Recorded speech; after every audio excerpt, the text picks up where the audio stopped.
The afternoon sun scorched the training field, turning the sand into a mirror that burned the eyes. Boots thudded on the gravel. Soldiers lined up in neat formation, rifles at their sides. At the far end, a single silhouette stood frozen. It was her, the new recruit. Her hands trembled slightly as she gripped the rifle. Sweat trickled down her temple, stinging her eyes. She lifted the weapon, inhaled deeply and exhaled slowly. Her fingers squeezed the trigger. The shot rang out. A puff of dust erupted, nowhere near the target. The silence that followed was cut sharp by a voice. "Ha! Did you see that?"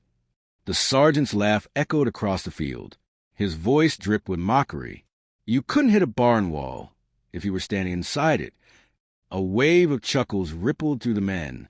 Some turned their heads, smirking. Others looked away, uneasy but unwilling to challenge the authority of the man leading them. She felt every ounce of that laughter cut into her. The rifle felt heavier in her hands, as if the weight of their judgment had fused into the steel. Her chest rose and fell. For a moment, she thought about lowering the weapon, walking away. But then she remembered the night she sat on her porch, her father's medals laid out before her. His words echoed in her mind. Courage isn't about not failing. It's about standing there again after you failed. Show them who you are. Her jaw tightened. She lifted her head, her eyes locked on the target. Faded circles painted on old wood, the bullseye barely visible in the heat haze. "Try not to embarrass yourself again," the sergeant sneered. His words slashed the air, meant to break her spirit. She adjusted her stance. Feet steady, hands firm, heart racing. She pulled the trigger again. The bullet hit closer, but still wide. Dust leapt up, and the sergeant roared with laughter, doubling over. His booming voice rang out. "What did I say, boys? She's hopeless."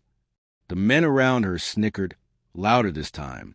The humiliation was thick, pressing on her chest, stealing her breath. Her vision blurred for a moment, but not from tears, from rage. The sergeant's laugh echoed again, cruel, relentless. "Go on, sweetheart. Prove me wrong. I could use another laugh." Her ears rang, but not from the gunfire, from the memory of footsteps pounding in mud, from the cries of children in war-torn streets she had once crossed as a medic. They had never laughed at her. They had trusted her. Their lives had depended on her hands, her courage. She steadied her breathing. The world fell silent. Even the sergeant's laughter faded into a dull echo. She raised the rifle again. Her finger brushed the trigger. The sun seemed to stop moving. The wind hushed. And then a shot cracked. The bullet tore through the air, slicing straight into the painted wood. Splinters flew. The target board shuddered. Gasps erupted from the line of soldiers.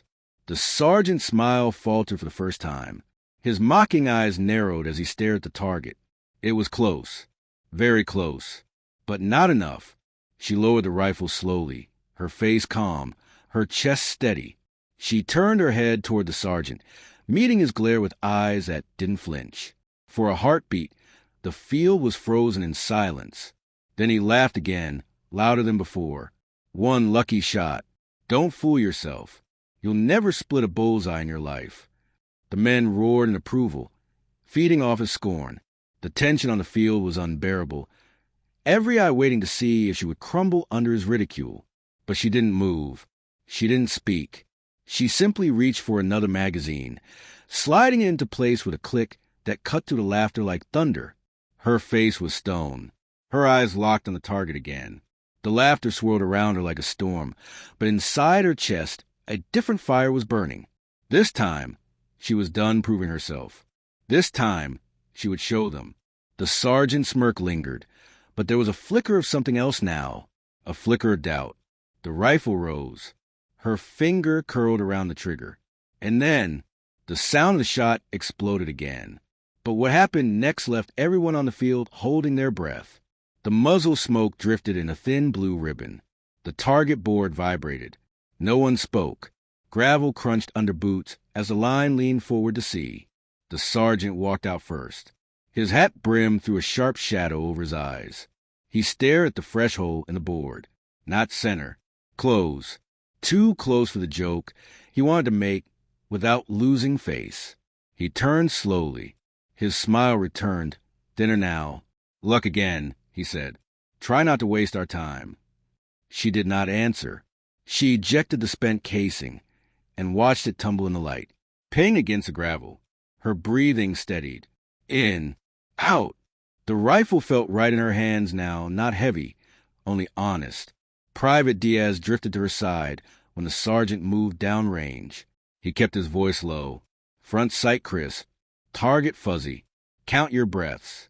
3 in, 1 out on the break." She gave a quick nod. "Thanks." He glanced at her hands. "You done this before?" "Enough to know when I let someone else shoot for me," she said. The sun pressed on the back of her neck. Sweat traced a line along her spine. Laughter rose from a few men at the far end, soft and nervous. They were not sure which way the day would turn. A siren from the motor pool wailed in the distance, then cut off. The rain fell quiet again. Dust hung in still air. The world narrowed to a board and a small dark circle. Her chest tightened as a memory stepped in. Mud under her boots. The smell of diesel. A street stained with smoke. She held pressure on a boy's wound while men shouted at each other from behind burned cars. A man with a rifle had stood on a rooftop. He had laughed when he saw her hands. He had thought she was only there to bandage and beg. She remembered the tremor in her wrist when she lifted a pistol and drew a bead on a scrap of cloth that whipped beside his face. Not the man. The cloth. She had fired once.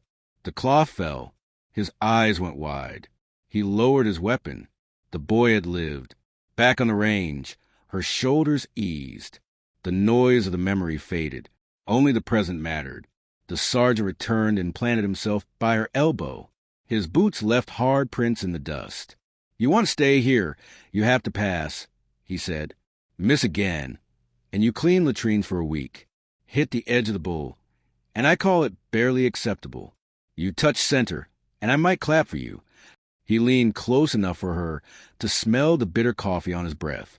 "Split the bullseye, and I will apologize in front of the unit," he said, a small grin writing the words.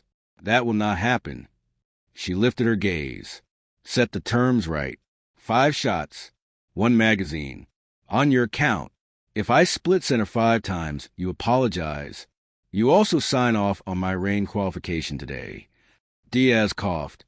Someone muttered, "She is crazy." The sergeant laughed. It sounded too loud in the heat. 5 in a row. "You think you are some kind of legend?" "I think you should count," she said. Silence spread out like water. The line watched. Even the birds had gone quiet. The sergeant rocked on his heels, searching her face for a crack. He did not find one. He looked down the line at the men.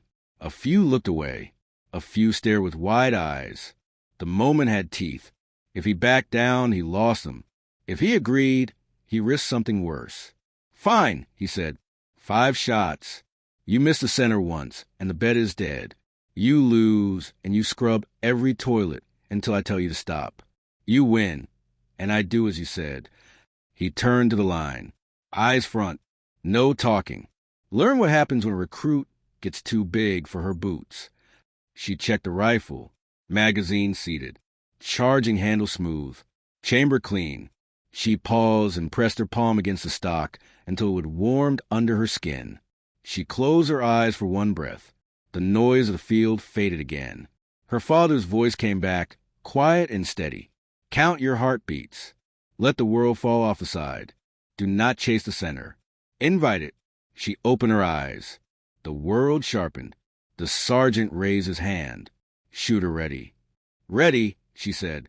"Stand by." She settled her cheek to the stock. Her breath slowed. Front sight crisp. Target soft. The circle floated like a small moon. Fire. The first shot broke like glass. Recoil pushed into her shoulder. The casing spun away. She brought the sight back to the center before the echo faded. Diaz squinted at the board. He said nothing.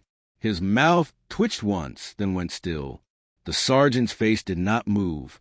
He did not look left or right. 1. She reset her grip, muzzle steady. The trigger felt clean under the pad of her finger. She let a thin breath leave her. Fire! The second shot cracked. Splinters jumped from the center. The sights settled again as if drawn by a string. The line shifted. Boots grated. Nobody dared speak. You could hear the wind brush the canvas target frame. You could hear the metallic tick of cooling barrels from rifles at rest. 2, the sergeant said. Her pulse slowed. She could count each beat and place each one where it belonged. She did not look at him. She did not look at Diaz. She looked at the small dark circle that now seemed brighter than the sun. Fire! The third shot cut. The hole in the center widened, ragged at the edges. A single black mouth where 3 rounds had gone to live together. A thin laugh slipped out from somewhere at the end of the line, then died fast. The sergeant did not change expression. 3, he said. Her shoulders stayed loose. Her jaw unclenched.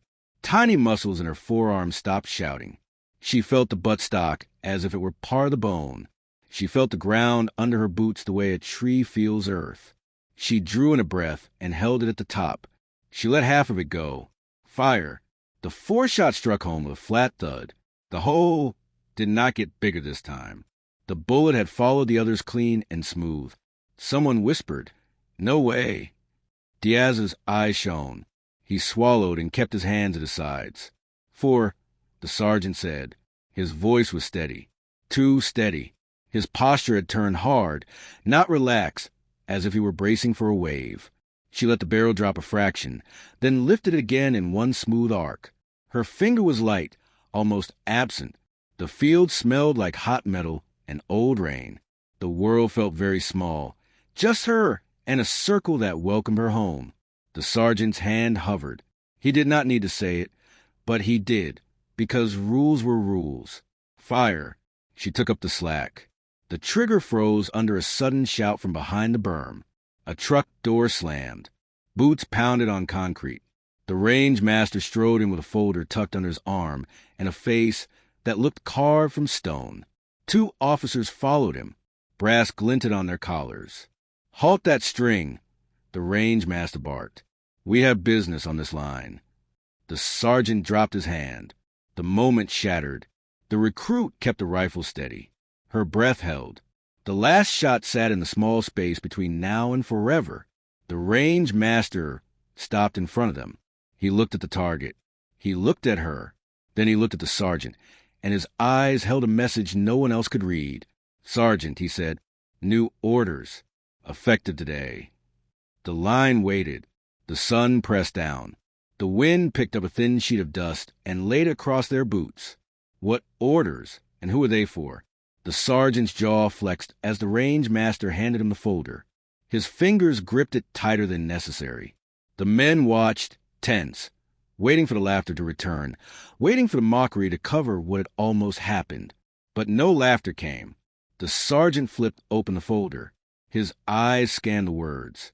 For the first time all morning, his voice carried no ridicule, only tension.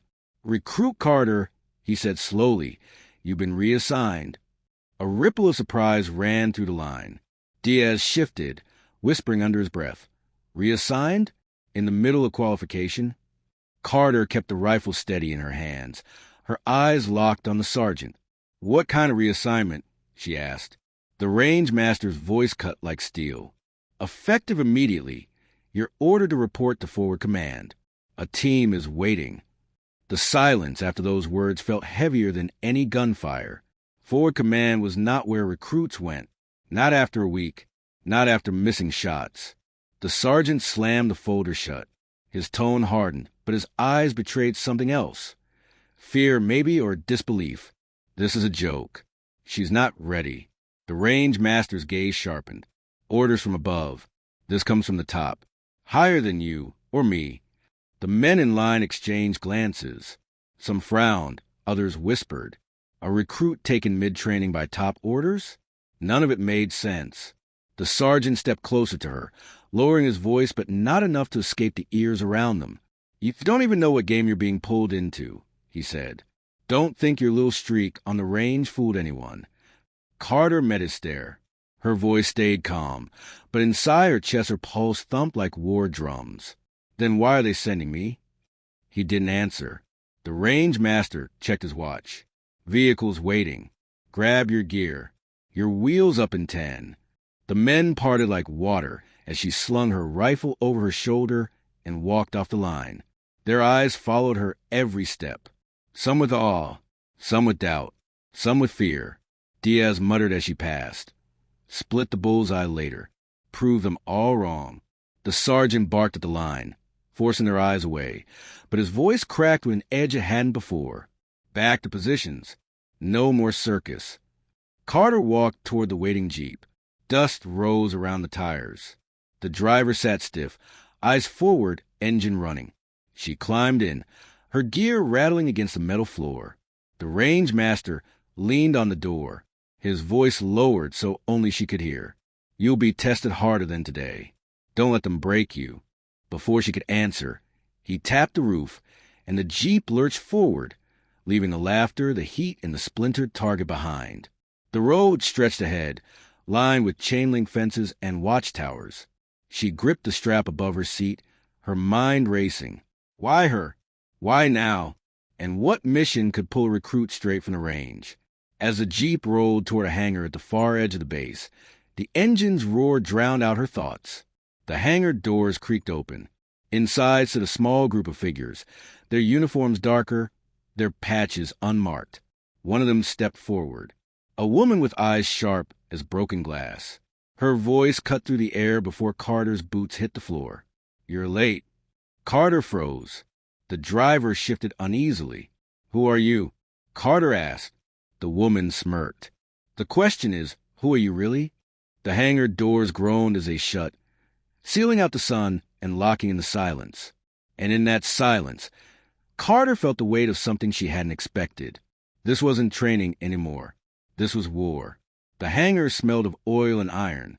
Fluorescent lights buzzed overhead, flickering just enough to make shadows dance along the walls. Carter's boots echoed as she stepped inside, the sound swallowed quickly by the vast space. The unmarked soldiers stood in a half-circle. Their faces were stone, their eyes locked on her. None wore name tags. None spoke. Only the woman with the sharp gaze moved closer. You've been on our radar, the woman said. Her voice was calm, but edged with command. Field medic. Improvised under fire. Survived ambushes most don't walk away from. And now this. She pointed toward Carter's rifle still slung across her chest. 4 rounds. 4 centers. In front of a sergeant who wanted you broken. Carter kept her stance firm. So, you were watching? The woman nodded once.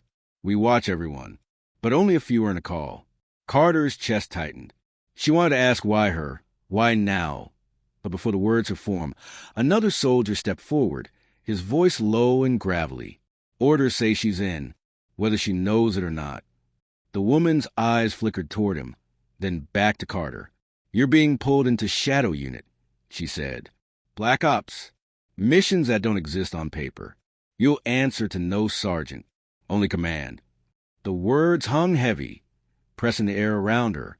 Shadow Unit. A name whispered on bases, always with half belief and half fear. Carter swallowed. And if I refuse? The woman's lips curled in the faintest hint of amusement. You won't, because deep down you've been waiting for someone to see what you can really do. Her silence said more than words could. The gravel-voiced man dropped a thick file onto a steel table.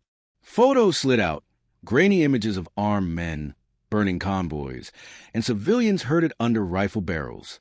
A map unfolded with circles drawn in red ink. This is your first assignment, he said. No rehearsal. No warm-up. You leave tonight. Carter stepped closer, her eyes locking on one of the photos. Children, barefoot, faces stained with fear. Her breath caught. It was too familiar. She could almost hear their cries again, the way it had been in another place, another war. The woman's voice softened, though it carried more weight than before. Do you see now why we pulled you? This isn't about targets on a board. This is about lives. The hangar door rattled as wind scraped dust along its base. Outside, a storm was building, the sky darkening. Inside, Carter felt something shift in her chest. A decision. She nodded once. I'll go. The soldiers didn't cheer. They didn't smile. They simply accepted it, as if her answer had already been known. The woman leaned close, her whisper almost a warning. Then understand this. Fail once, and people die. Fail twice, and you disappear. Carter's pulse quickened, but she met her gaze without flinching. I won't fail. The woman straightened. Good. Then you'll prove it to us tonight. Boots clattered as the others moved. Weapons were checked. Radios crackled. A crate was pushed open, revealing black gear with no markings. One by one, the soldiers armed themselves, silent and efficient. A man handed her a fresh rifle, heavier than the one she had trained with. She felt the weight settle into her hands. Foreign yet familiar. You carry this, he said. And when the time comes, we'll see if that bullseye trick of yours works under real fire. The woman snapped her fingers. The hangar lights dimmed. A side door groaned open, revealing a waiting aircraft, its engines whining, the ramp lower like a tongue of steel. Carter's heart thudded. The storm outside roared louder, wind tugging at her hair, dust swirling across the tarmac. She looked once at the rifle in her hands, then at the faces of the shadow unit. Cold, unreadable, but in their silence, she felt something stir, acceptance or maybe expectation. She stepped onto the ramp. The woman's voice followed her, sharp as a blade. Tonight, Carter, you show us who you really are. The ramp lifted. The hangar shrank away. The engine screamed, drowning out thought, drowning out doubt. The aircraft lurched forward into the storm. And Carter knew. The sergeant's laughter was miles behind her now. Ahead lay something darker, something real. The aircraft shuddered as it tore through the storm. Lightning flashed outside the small windows, casting faces in brief, ghostly light. The shadow unit sat silent, their rifles resting across their knees. No jokes, no chatter, just breathing and the hum of engines. Carter gripped her weapon, the weight of it pressed into her palms. Every vibration of the plane seemed to run through her bones. She could feel their eyes on her, testing, measuring. The woman with the sharp gaze leaned close. Her words carried over the roar of the engines. Target village, 40 clicks south of the river. Hostile militia holding civilians. Intel says they plan to move them tonight. If that happens, we lose them. All of them. She paused. You're on point. The words landed like a hammer. Carter blinked. Point? I don't even... Exactly, the woman cut in. They won't expect you. That's the test. The man with the gravel voice handed her a headset. His tone was flat. Eyes up, rookie. You lead, we follow. Don't freeze. The plane banked. Red lights bathed the cabin. The rear ramp dropped, wind screaming into the hold. Below, the world was a jagged black quilt stitched with firelight. Go! Boots thundered. Ropes snapped tight. One by one, shadows disappeared into the storm. Carter grabbed the rope, heart slamming against her ribs. She dropped. The world spun. Her boots hit dirt with a jolt. Dust and rain stung her face. The team fanned out, silent. They moved like ghosts through the darkness. Ahead, faint cries floated from the village. Lanterns flickered. Armed men paced the streets, rifles slung careless but ready. The woman's voice hissed in her earpiece. Civilians in the main hut. 2 guards outside. 2 inside. Take point. Carter's chest heaved. The sergeant's laughter echoed faint in. Memory. Hopeless. Embarrassment. A recruit with no aim. She lifted her rifle. Hands steady. Eyes sharp. The world fell quiet, just as it had on the range. The first guard fell with a muffled crack. The second spun, shocked, but her second shot was already there, clean, exact. He dropped before his rifle cleared his shoulder. The shadow unit surged forward, slipping past her into the hut. Shouts erupted. Gunfire barked. Carter followed, her weapon leading the way. Inside, the air stank of sweat and fear. 2 more men raised rifles, but Carter's sights found them first. 2 rounds. 2 centers. The bodies hit the floor almost together. Then silence. Children cried. Women clutched them tight. The shadow unit moved quickly, cutting restraints, guiding people out. Carter stood in the doorway, her rifle still hot, her breath ragged.